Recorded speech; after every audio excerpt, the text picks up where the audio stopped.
So, hi everyone. Hi. There it is. Got Here it. it is. Here we are. Hey. Got it. We're being live streamed. Hello, my friends out there in YouTube land. Hi, Hope you're YouTube doing peeps. good. I've got Beth Eiglarsh with me today, and we're going to talk about fun stuff because she's my buddy.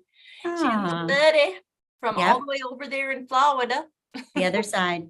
The other side. And I had the chance to get to see her recently. Yeah, in the That was flesh. awesome. That was awesome. But did that really happen? It did really happen. I promise you it did. I'm like, pinch me. If we don't take a picture, I'm going to think that this never really happened. It was I know. wonderful to see you in person and get that hug. That's it. I'm going to do this. Introduce yourself to everybody, and then I'm going to go and figure out if we're your on. buttons out. And then you'll teach me how to use the buttons. That's right. So hi, everyone. I'm Beth Eiglarsh. I am from sunny South Florida. It's a heat box here right now. And yeah, so I do things that help people feel better. I coach people and I balance chakras. I'm an energy healer. I work with trauma therapy. I do intuitive guidance. And I love what I do. I have to remind myself to be my own client sometimes, right? Yes. Kind of what we're talking about today. But as long as I do that, I just leave my office floating. I feel completely connected and full of joy. That's awesome. It's a really, really cool feeling. But I also, like I said, if I don't make myself my number one client, then all of that I just said, all that beautiful stuff just goes right out the window. Right. Yeah. Well, luckily, the interweb gods have shined upon us. And we are live. Shine your light. So that's exciting. I don't know. Whatever that means. Let's see. Are you getting new prompts? Live chat. Live chat. So I guess, guys, if you guys want to chat, you can chat. Oh, I would love that. Yeah, that would be great. I want to hear what everybody else has to say. I know. So I had, my name's Kyra Schaefer. I am a clinical hypnotherapist, NLP master practitioner, and I do other modalities as well. But primarily, I am a radical responsibility coach. So I really ask for people to take massive steps in their, and sometimes massive leaps in their consciousness and their awareness so that they can live a happier, healthier life. And I do it because I've done it. And I do it. Right. It's like, right. I wouldn't tell anybody to do anything that I wouldn't be willing to do myself. Right. And so I feel like that's a part of my purpose in this world. And also too, the reason why I made such a shift for myself from kind of traditional types of therapeutic approaches that are a lot more permissive, and allowing, just have your experience and then tell me about it, is because I got really burnt out that way. And I didn't know how to care for myself. I didn't know how to love myself through that. And what I found was that it was just causing people who are in a state of victimhood to kind of stay in a state of victimhood. I didn't really feel like I was helping. So it was burning me out. I was feeling like I wasn't being of service. I wasn't helping anybody really. And every part of my life was suffering. It was struggling. The business was relatively good. Getting clients was relatively good, because when somebody can come into a space and just kind of share, their experience, that can be helpful, can feel good. But ultimately for me, it was like, I got to feel purposeful. I can't just kind of, I don't know, let people kind of stay in that space, even though I know that that's a good thing too, just that everybody has their own path with it. Right.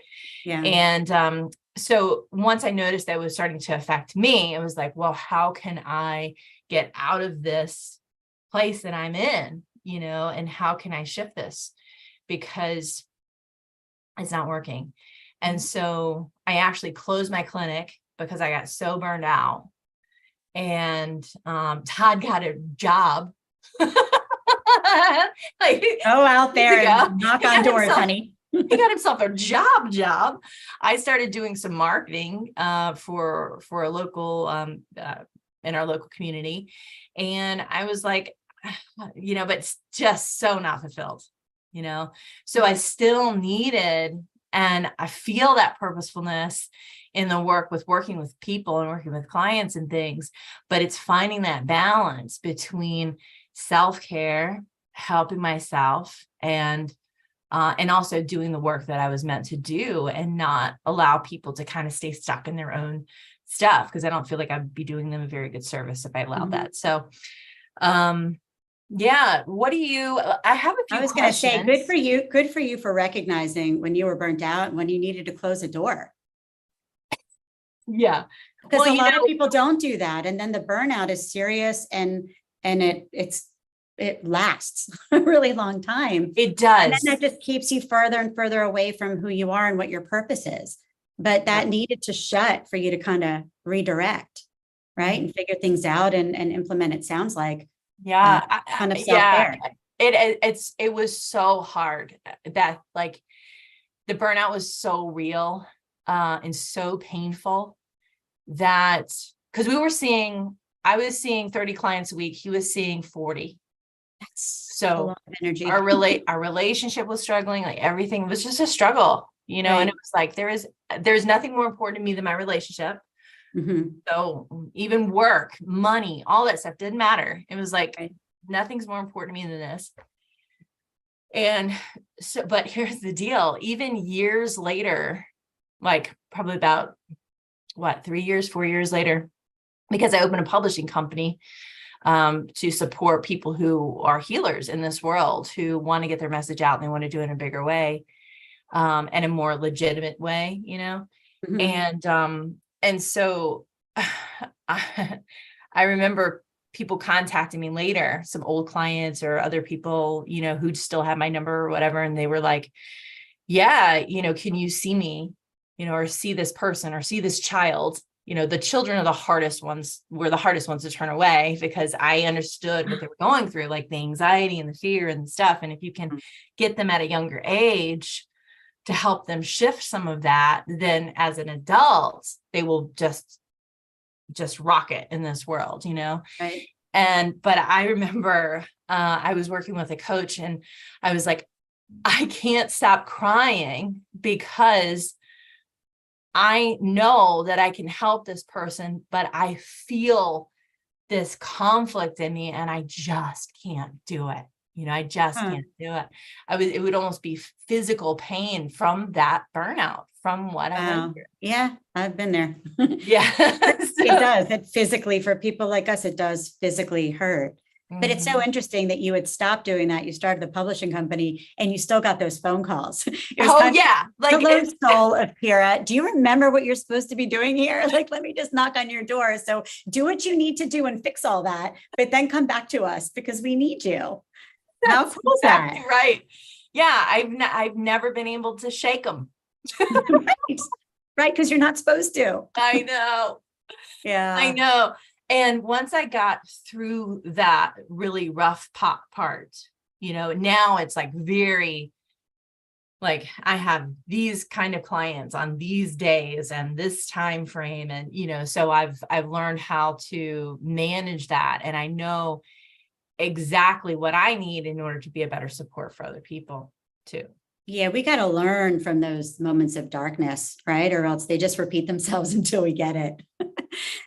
Tell me about it. Yeah, no, when you're a workaholic, which was my background, you could be damn sure that in this line of work, I need to have my boundaries, and I need to have my set times, and I need to have my off time, because I never want my life to be as imbalanced as it was, when my foundation fell all of those years ago. It was not a pretty place, but it was necessary. Did you do other things other than what you do now currently with working? Oh yeah, I never did that. I mean, I was a photo major. So I ended up running a photography studio. Then I ran an ad agency. Then I did media for 2 huge cruise lines down here.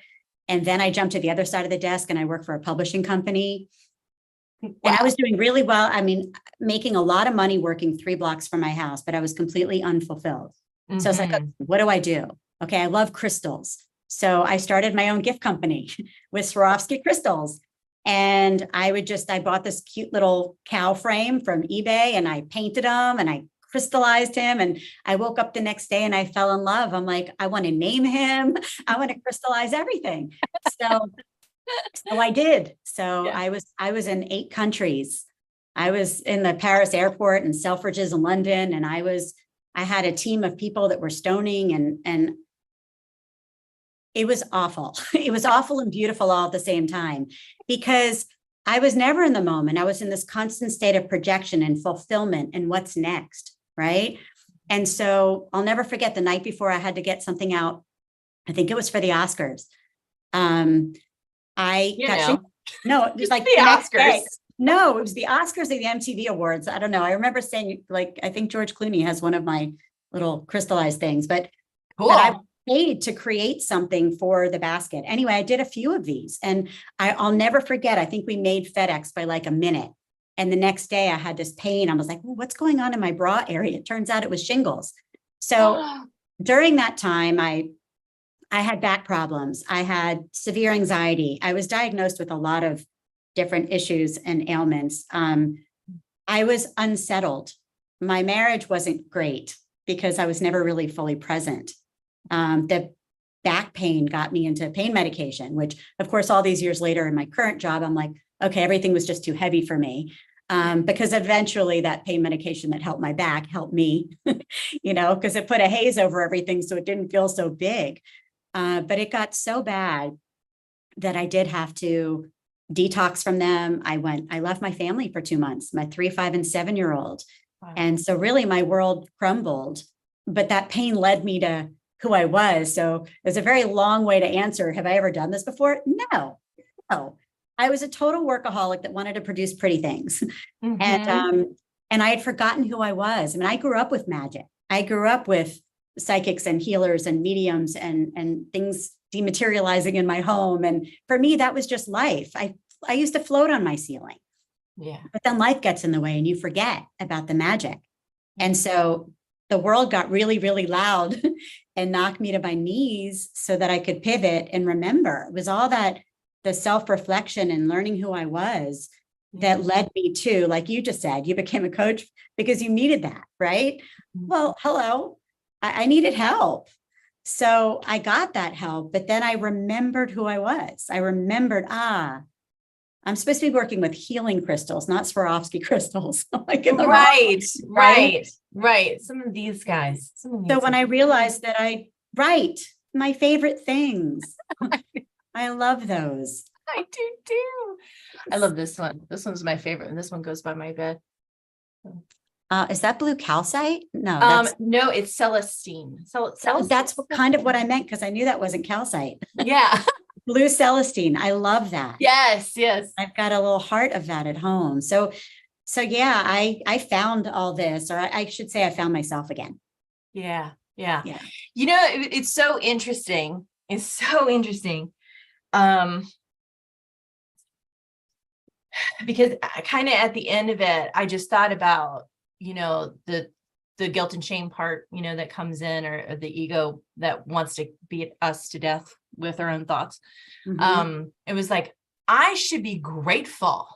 I should be grateful for the fact that I have lots of clients and I have, my book is filled and I have the clinic and I'm working with my husband and, why can't I just manage all of this stuff? And, kind of what a loser am I that, I would think to myself, oh, woe is me when everything is going so well.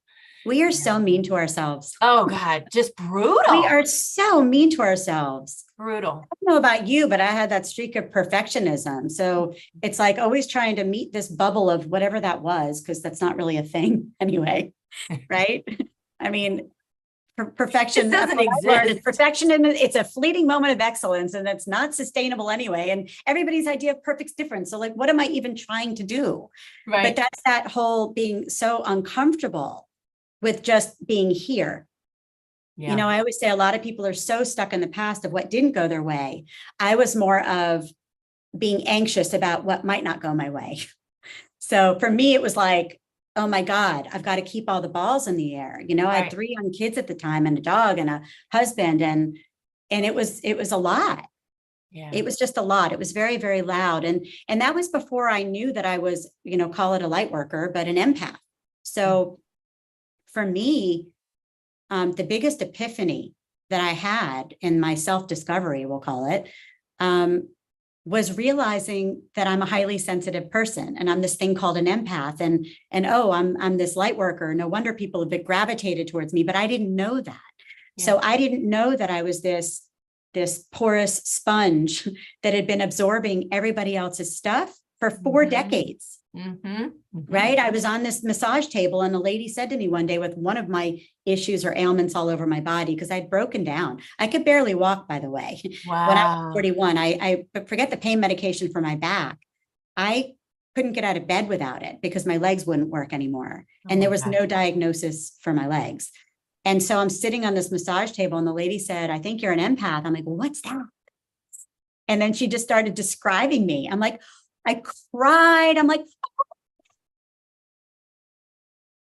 and so it gave me a little bit of self-acceptance and grace, because in that moment, I'm like, okay, like nobody's been shooting darts at me in the middle of the night. I've been absorbing everybody else's health challenges and everybody else's feelings.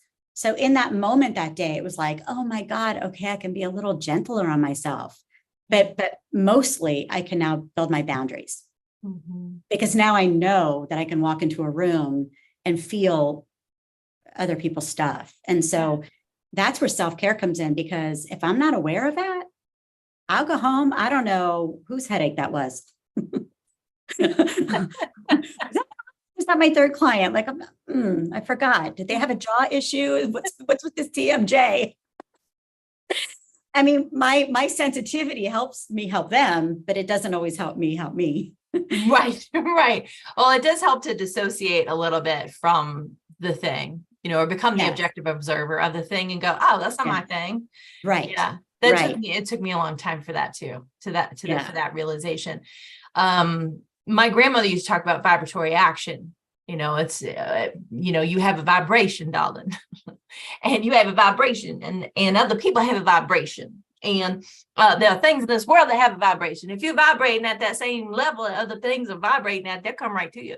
Like, that's how your grandmother was teaching you law of attraction. Whatever you say, Grandma.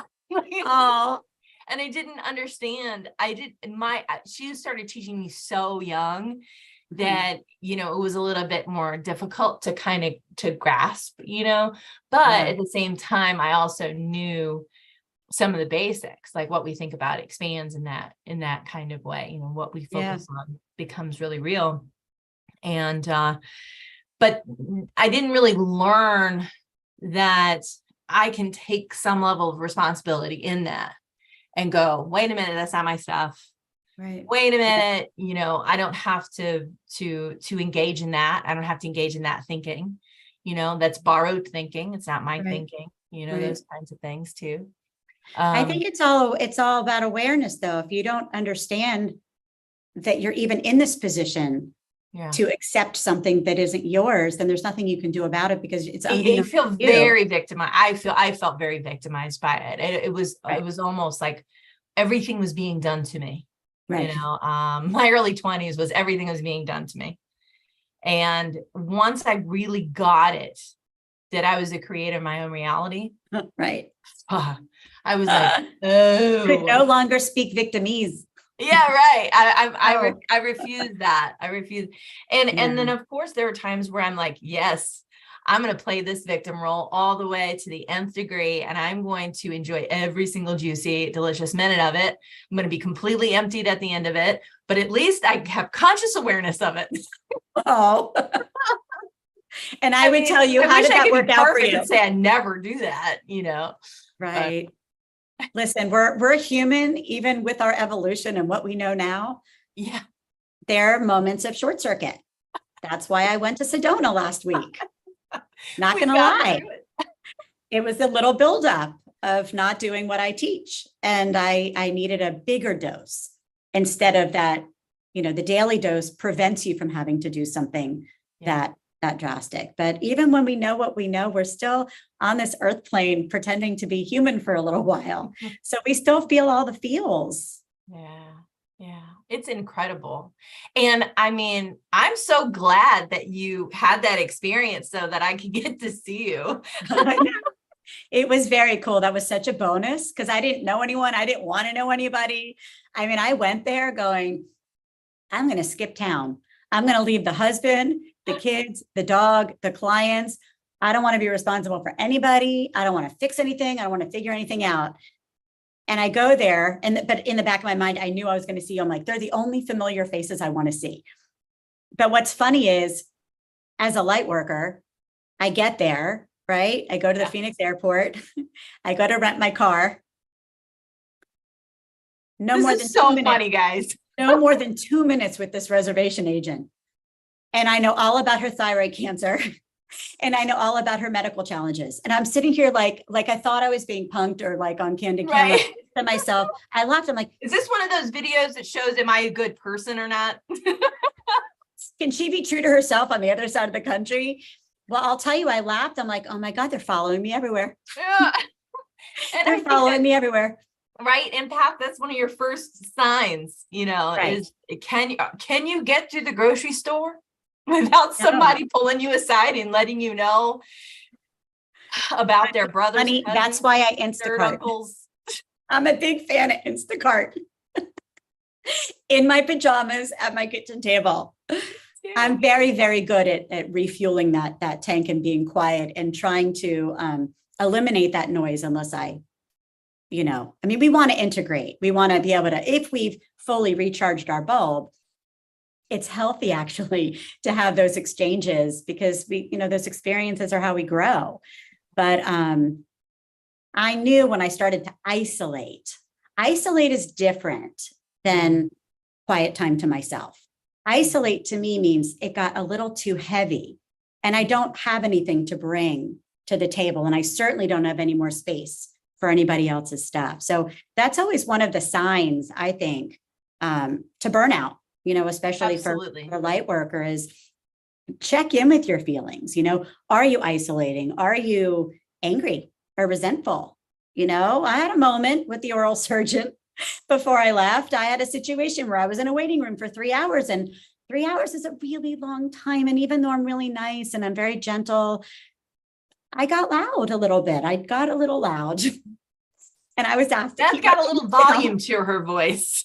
I was actually asked to keep my voice down, and all myself was saying to myself was, Arizona can't come soon enough. Like this, this is your barometer. This is not how I want to show up in the world. And, even in my defense, it was a ridiculously long period of time. Yeah. I could have handled myself better. So that was just, a little message to me that it's time to just completely detach and go refuel your tank. We all need to refuel our tank and you'll come back different. Yeah. But I'll tell you what's funny too, is when we talk about self-care and risk of burnout is our tendency for codependence. And I'll tell you where I want to go with that, because I was just talking about the Sedona trip. So here I am planning my trip, and I got my little personal itinerary from this place. And I'm like, oh my God, that sounds like this client would love that. And this sounds like this client would love that. And I'm going to bring back that to this. I hadn't even left my bedroom yet in South Florida. And here I am discounting my needs and super excited, right? In my natural form. How can I help somebody else with this information that I didn't even get yet? I didn't even get on one practitioner's table, but I'm ready to absorb the information. Why? So I could give it away. And that's another thing that I recognized in that moment is, if I can't be present for me, right? What am I teaching my clients? What am I teaching my children? I think that's an INFJ trait too. So Beth and I are both INFJs in the Myers-Briggs typology. I always bring it up because it's helped me so much to understand myself better, especially since INFJs are such oddballs, right? Yes, but yeah, I mean, that's one of our things, is to assimilate information and then bring that information back out in a way that's more discernible for other people. And so that's actually a really good function that we have. But like you said, it can lead to us not being just fully present with ourselves and having the experience that we're having in order to lighten our own load, so. Right. Well, I don't think that the transformation ever ends either. I feel like we're here to expand and to grow and to learn more about the world, to learn more about ourselves. And how could I have done that if I didn't actually experience in full totality what was being offered to me, why I was going to begin with? So I have to talk myself off that ledge all the time and say, no, just lay there. Just be a not client. For everyone else, it's just for me. Right. I lay there in surrender mode. I'm like, just help me, touch me, love me, teach me, and do the thing. Do that thing. And if it stops here, that's good enough. Yeah. Right. Yeah.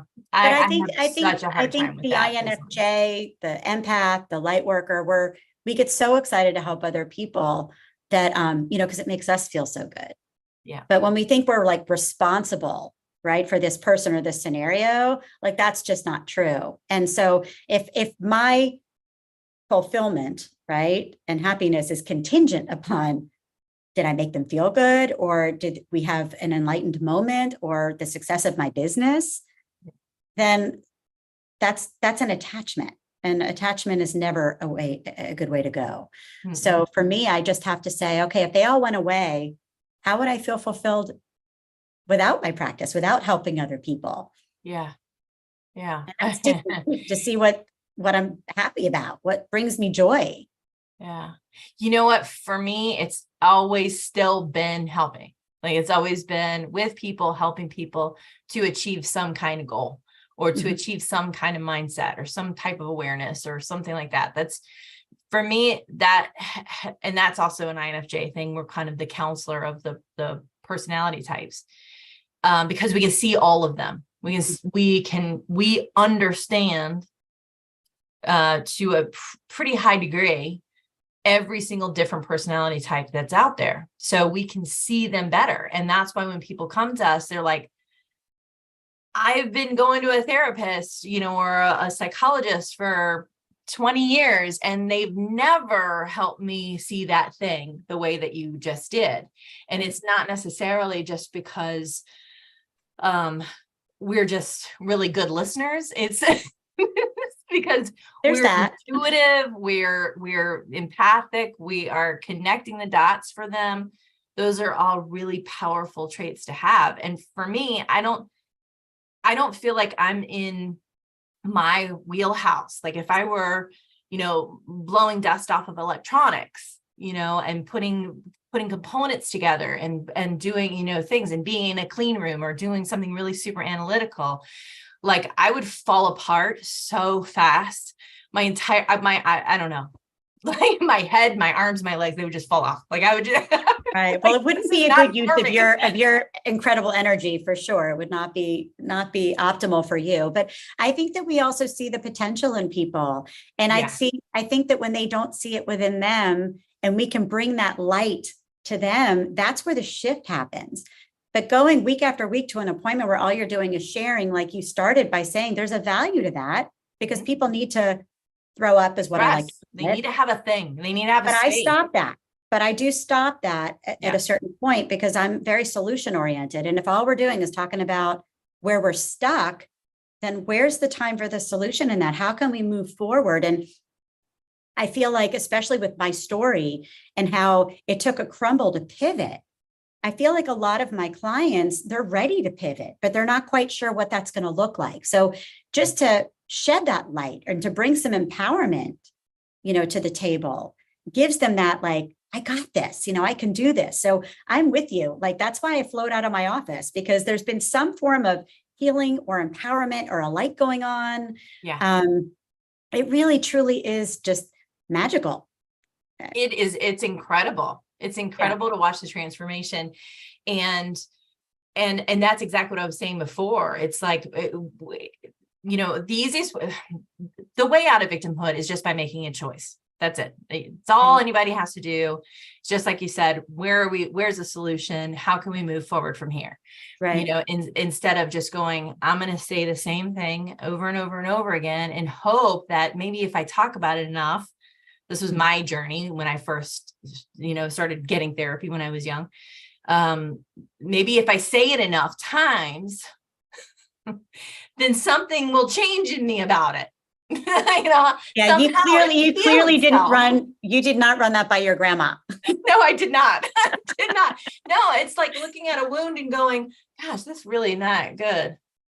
Look, that's still not good. Oh, look, is that infected? It's not, it's no scraping it out or getting the stuff cleaned out or putting. No, you don't want to own what you don't want. You want to start focusing on what you do want. And right. So yeah, it's a wonderful profession to be in when you can just help people feel better every day. Yeah. Yeah. And also too, one of my teachers, she said that, the master, comforts the afflicted and afflicts the comfortable. And really taking a moment for that one. That one's afflicts the comfortable, comforts the afflicted, and afflicts the comfortable. So it suggests. Oh, yes. Yeah. I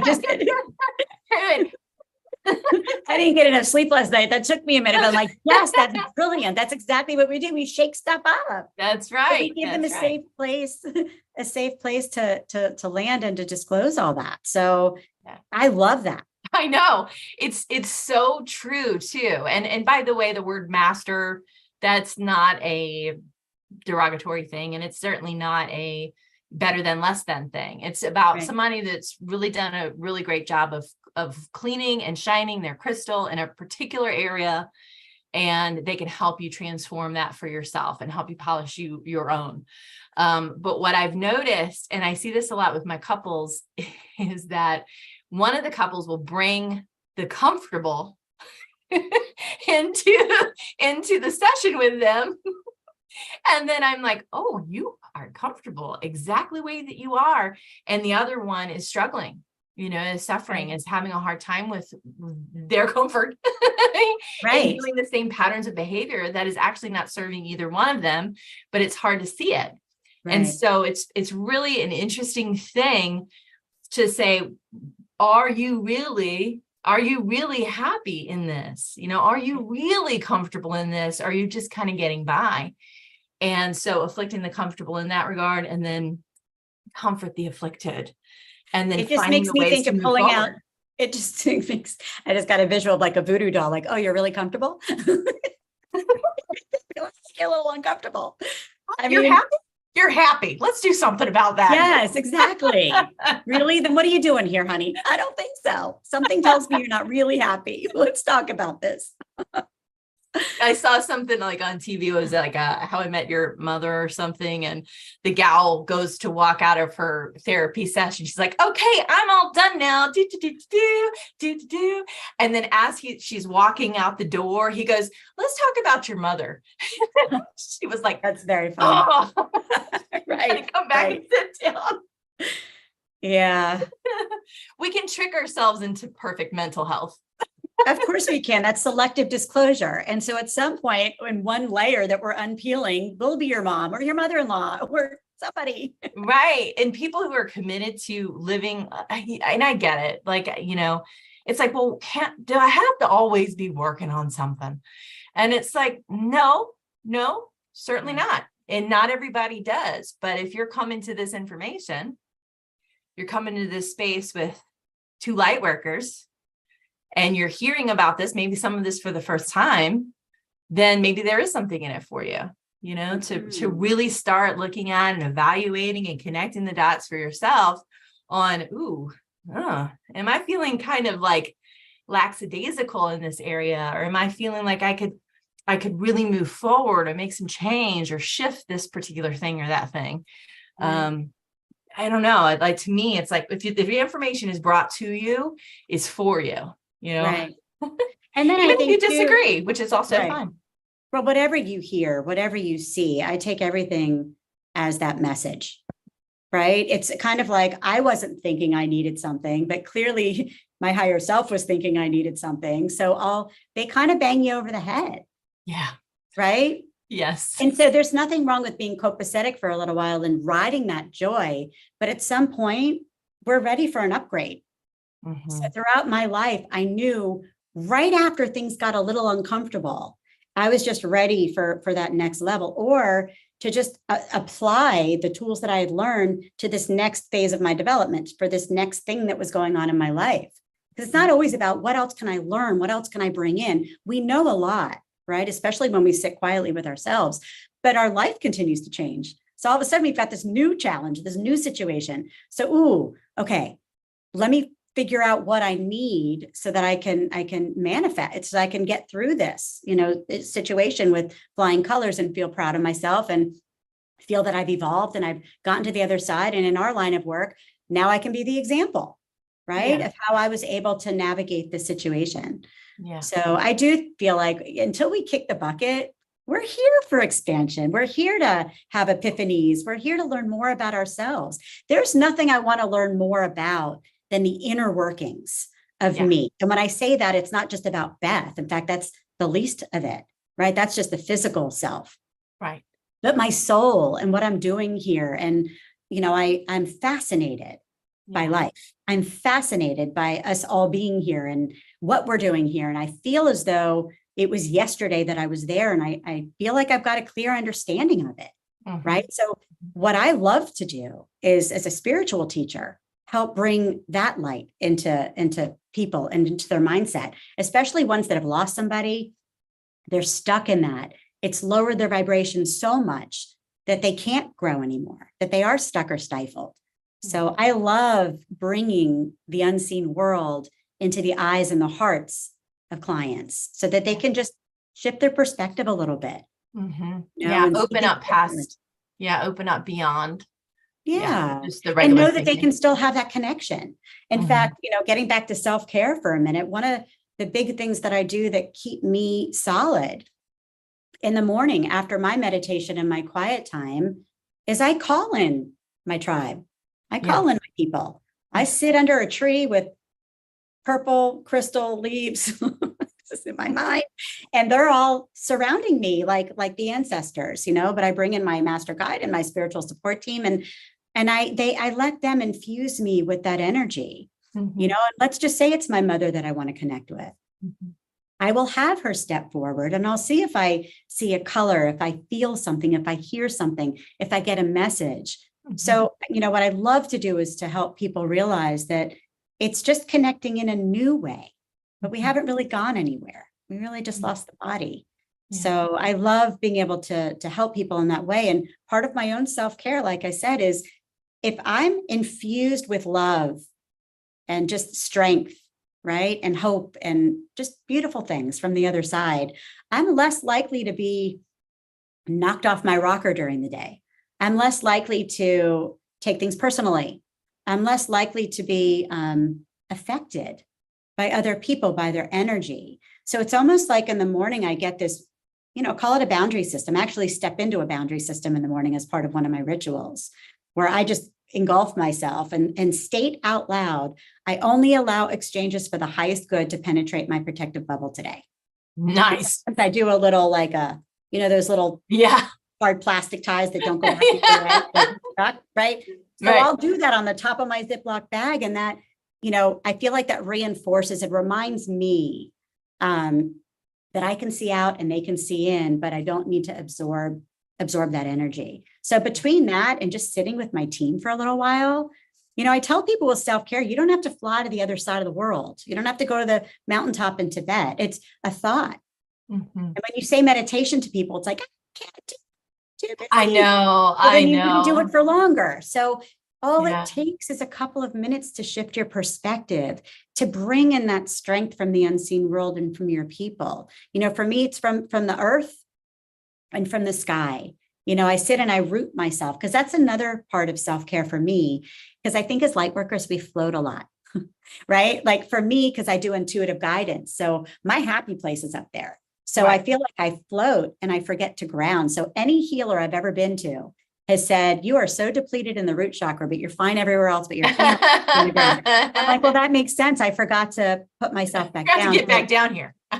So now I do, I ground in the morning. I make sure that's the first thing I do is I round and I ground and I root. Mhm. Then I open myself up to the other side. So there's so many things that you can do for self-care, but do something.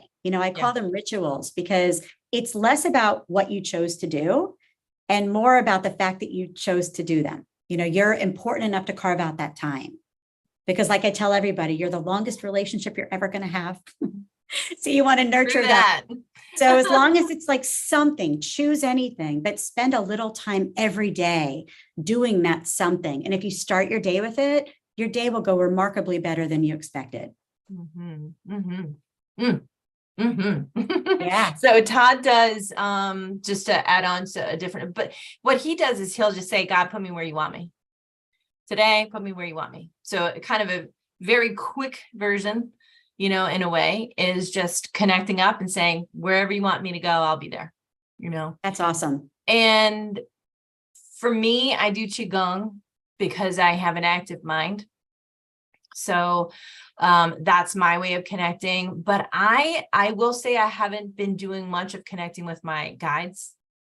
But this is a good reminder for me to do that, because I do have, my team, and I'm sure they're all just like, did she forget about us? Is she just going to keep trying to do this crap on her own? Or like, she does have resources, but we can't do anything without her go ahead. I feel like that's kind of what is happening. Right. Well, here's your reminder. Unless I get to meet up with Beth fresh out of Sedona, and she's like completely connected. And she's like, oh, by the way, since you haven't been listening to your guides, oh, here's what you probably should do. That's so funny. Yeah, I just spoke. Right on too. Yeah. But I think that you are connected even when you don't think you are, because that inspiration is always coming through you for your clients. You're a freaking rock but here's star. the deal, Beth. To say that you're a rock star. Here's the deal, is I'm like, oh, inspiration. No, it's fine. Oh, you're saying something. I'm good. I've got this handled. That's so funny. Stop bothering me. I was that way too until I started to have to use mine. Of all that is, stop meddling. Leave me alone. Get off me. Kind of what I've been doing lately, I think. But yeah. I've put in enough goodwill in the energetic bank for, I guess, they keep trying. They do. They want to sit with you in the morning, Kyra, even if it's a minute. Okay. So mine told me to change things up. So don't be afraid to change up your rituals, right? So we all have things that we do. They can get old, they can get stale. And remember, your life is constantly changing. So how do I readjust? How do I realign? Something profound happened to me. A million things, but in Arizona, so much. Yeah. But I will tell you that I really switched up a major ritual because it wasn't for me. It wasn't self-care. But a very, very big change to a lot more time for my self-care. So every morning I send all of my clients an inspirational quote, but not just any inspirational quote. I'll sit at the kitchen table with my coffee and find the perfect inspirational quote, the perfect one that I think speaks to all of them. I used to do one for each one, then that went out the window years ago. No, I couldn't do that. Thank God I couldn't do that now. So I pick something that I think will just be all encompassing for everybody. So every morning I'm sitting at the table and that's a priority and that's what I do. And then at night, my coaching clients they've got us the required to send me 3 things that happened that day that they're grateful for. So every night between 4 and midnight, right? I never have my phone on, but it's so I don't hear it. I'm getting pinged with everybody's thoughts and feelings and what they've done that day. And so, of course, I reciprocate. So I'm cutting and pasting, cutting and pasting, cutting and pasting. I cut and paste the quotes too, because I don't have a group. That would be, No, that wouldn't be appropriate. That wouldn't work. Right. Yeah. So cut and paste every morning, cut and paste every night. I'll be on the couch watching a Netflix series with my husband. Yeah. I'll be like, hey, it's 9:00. Oops, can we pause it so I can do my gratefuls and send them out? So what I realized while I was away, and I was starting to get here, is that it's a beautiful thing to have something that you do with your clients in this way, to almost be like their daily coach. However, what I realized when I was away is that morning time, I needed more. I needed me more than they needed me. Yes. And so, we get into this mold where it's like, oh my God, how can I ever stop that now, that codependence? How can I ever tell them I'm not doing this anymore? Like, oh no, I'm going to run away. So let me turn this into a positive. And I did. I came home with this long dissertation and said, we're changing things up. Right. And so the morning I needed to increase my ritual time. I need to go to the gym. Right. So now every Sunday night, I say, keep a log in your phone. And on Sunday night, you can send me as many as you want of things that you're grateful for that happened that week. And then even better yet, Monday morning, I'll send you that one quote, just Monday morning. And I'm going to encourage you to send me the things that you'd like to achieve this week. Yeah. It's That's like good. Being an accountability coach. And I explain the law of attraction, and then getting clear on it and putting it on paper and sharing it with somebody else. You're that much closer to it becoming a reality. It's only been a week. And I went to the gym. I had an expanded meditation session. And tonight, I have uninterrupted time with my husband and my kids. So it was like being hard-headed in that way. But I needed me both times a day. My family needs me. Right. So I just, again, had to put myself at the top of that priority list. So it's always a constant reminder, I think. Mm-hmm. Whether we're saying it to ourselves, whether we say it to somebody else. Yeah. Whether we hear it from a loved one. It's just a reminder to constantly put ourselves on the list. But then, before I put the superhero cape on and go save the world, I need to come from an overflow of love for self. Yeah. Right? Because that's what we do. It's recharging our bulb and being of service to us. And then we go bring that into the world. So, I'm 55. I just learned my lesson. It was a good one. And I'm feeling really good about it. Well, I mean, when we were going through, it was interesting because when we had the clinic, it was at peak and everything was just always going, like at 10 o'clock at night, it would be, 7 o'clock in the morning, trying to get ready, doing things, getting marketing stuff done, maybe doing networking or do whatever, taxes, bills, blah, blah, blah, stuff for the clinic, stuff for the everything. And then through the day, seeing clients and guys, if you don't know what it's like to see clients, you are living in their world for that hour. It's not like if you go to an office and you're kind of like darking around with your, on your computer and you're kind of looking at other things and you're doing other stuff, or you're looking at your phone or you're whatever. This is an hour of you are in their world. And once that hour is done, you've got the next hour with somebody else's new world that they're in. And then somebody else's new world that they're in, somebody else's new world that they're in. And at the end of the day, you don't know what your world is. And I think where's Kyra world? Kyra world doesn't exist anymore. I have no idea who I am. And so I'd end up going to this horrible little diner that was delicious called Village Inn. They have it in Phoenix. And every night, 10 o'clock at night, eating a full meal, 10 o'clock at night, and then wake up, do it all over again. Thinking somehow while I'm eating, and it feels like a treat, and so somehow that's my self-care. Oh. But really, it's just filling my belly so that I can feel more grounded. I was 30 pounds heavier than I am now. I was falling apart. and it was happening so weirdly gradually that I didn't really quite get it, and so I was pretending almost like, oh, I'm doing enough for me. I'm fine. Or we would take a trip, or something. And I would just be completely stressed out. And then also too, that texting piece, because I was also allowing people to text me their issues anytime they wanted to. Mhm. And I would be hot on it, immediate response.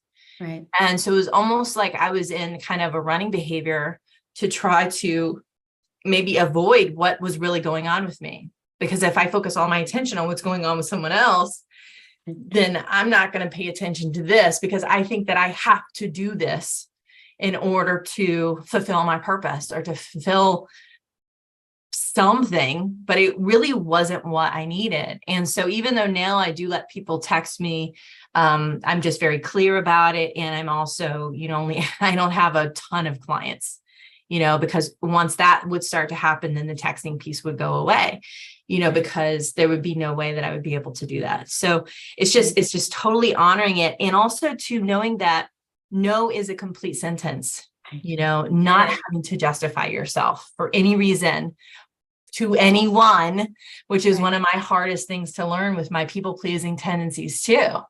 It's like, I think I was the president of that club. Yeah. I know, right? This is the treasurer. It's like, I can't, I was like, everything has to be for everyone else. And then when you're running a business and this is your core income, there's no other income coming in. It's like, now I have to do it and I have to do it this way and I can't change my mind. But no is a complete sentence, and not justifying can actually be very, very helpful, because, I don't have to tell people what I need for myself. That's almost, in some cases, not all cases, that's almost like processing with them a little bit, like, well, oh my gosh, but I have to do it because, oh my God, I'm just so struggling right now. And I just, and it's like, wait a minute, they didn't sign up for that, Right. Right. So for INFJs, that is a good thing though. That's a learned behavior. Saying no and not even giving a reason why. Because I learned that too, that no is a complete sentence. And also speaking up, my thyroid cancer, are you kidding me? That for me was an indication that that was the people pleasing part where, is it worth putting that voice in the air? Is it worth saying that thing? And, today I say the thing. I do. Yeah. I mean, I'll tell you, when I was in Arizona, I know we have a lot of stories from there, but I wanted to feel grounded because I heard I wasn't grounded. And I'm like, I want that medium rare filet. And I ordered it and it came medium well. And I said, excuse me, $50. Come here. I'm paying for this food. I said, I'm so sorry, but I think you might have, right. I said, I think you might have not heard me correctly, but please. And they were lovely about it. Right. But the old me would have been like, it's not that bad. Yeah. Now, even with, I'll tell you, with the Instacart, which I do to stay out of the grocery stores and, picking all that stuff up, I got the worst celery delivered 2 nights ago. The worst. I mean, 4 big things of celery that were like black. And I struggled a little bit with, I don't know if you use the app, but you got to go and you kind of complain. And I'm like, but I got to complain. But I did, because I just said I needed to return those 4 and I got $17 back. And I was like, well, that was easy, but I still felt like I got away with something, but I didn't. The celery wasn't good. Yeah. So it's that constant thought of who am I going to hurt versus who can I help? Speaking of apps, I just have one more funny story. The Waze app, which I do everything with the Waze app, it gets me everywhere I need to go. So, if you use it, that prompt keeps coming up that says like, is the police still there? Or is there still a car on the side of the road? I can't answer them fast enough. I literally risk my life to go like, I'll help. Like I noticed that I'm with one hand on the wheel going, yes, the police is still there. And I laugh at myself every time, like, they're not keeping score. They don't know who I am. Like, who am I risking my life for? But it's that constant. And I think that's what a light worker is. It's like, how can I help? How can I be a team player? Even at my own detriment, the risk of my own detriment. So, it's a learning process. And I don't think we ever stop. No, and that's okay. It's just getting good with what is and saying, you know what, I know I did this, because my thing is and the reason why I bring it up, because my thing is justifying. Like, I'm like, just saying no to something isn't enough. I have to make sure that they get it, but I've gotten much better at that over the years. Right. And what I've noticed is even through like anxiety and, shaking hands, and I'm like, no, period, and then what comes back? Okay, no problem. Right. Why am I Right. driving myself crazy? Right. We exert so much energy and We do. they're so accepting. Especially the type of people that we bring into our intimate circles. Right. I don't allow anybody into my circle that I don't trust, love, easily connect with, can be open with, can say whatever I need to say, Right. and not feel like they're going to think I'm judging them, or that they're not going to think that I'm doing something in a harmful way, or that, I don't have that perception of them, like they're going to judge me for some reason. I just don't allow that type of person in my life anymore. Right. Have I? Of course. Right. We get a little bit more discerning once we understand the value of a boundary and not everybody having access to us. And I don't surround myself either with the people that, where have you been? Or why haven't I heard from you?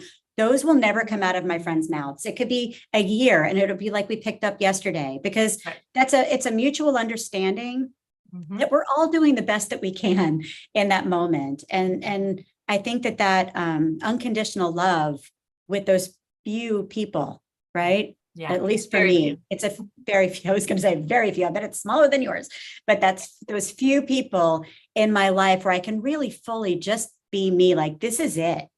This is it. Yeah. This is don't like it. Like it, don't like it.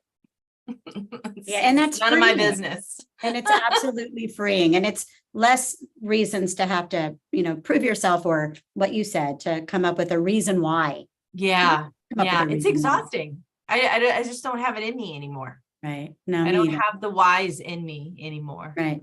Right. And so, yeah. Yeah. Yeah. How can our friends get in touch with you if they need to, or if you would like to share that, or sure. Come see me at speaktobeth.com. I've got a website, Speak to Beth. I am on Facebook. I'm not so good with Instagram. My kids try to teach me. I'm not so proficient. But I do have a Facebook page. So come be my friend on Speak to Beth. And just Speak to Beth everywhere. Perfect. And I'm Kyra Schaefer. So it's www. Do you have to say that anymore? I don't think so. I think it's a given. So. Kyra-Schaefer.com, Kyra-SCHAEFER. And I'm open to seeing clients virtually. And I do. And follow her, follow Kyra, follow Kyra on your YouTube. Teach me how to do that. Like and subscribe. But like and subscribe, because it's like a dose of happiness. Whenever I see you or I see a talk, I'm like, oh, goody. Like, I get to connect with this joyful, wonderful energy. And it always smile. And sometimes, most of the time too, laugh out loud. So I encourage everybody to follow her, because it'll just put a little pep in your step. Yeah. Oh, and we're also doing a book. We're doing a collaboration book together, Beth, and some of the people that I'm going to be interviewing here as well, coming up over the next couple of weeks or few weeks. And so be on the lookout for our new book coming out soon. So exciting. Soonish, couple months, I guess. Yeah. Okay. All right. 2023. It'll be Todd's working on the copy editing now. So. Okay. All right, guys, thank you so much for joining us. And I appreciate you. Thank you for watching. Thank you for subscribing and being a part of this community. I greatly appreciate it. Might be thinking about doing some extra bonus stuff for you guys, maybe doing a membership thing. I don't know. I don't know much about it, so I'm learning. So we'll see what happens. All right. I will follow. I'm learning too.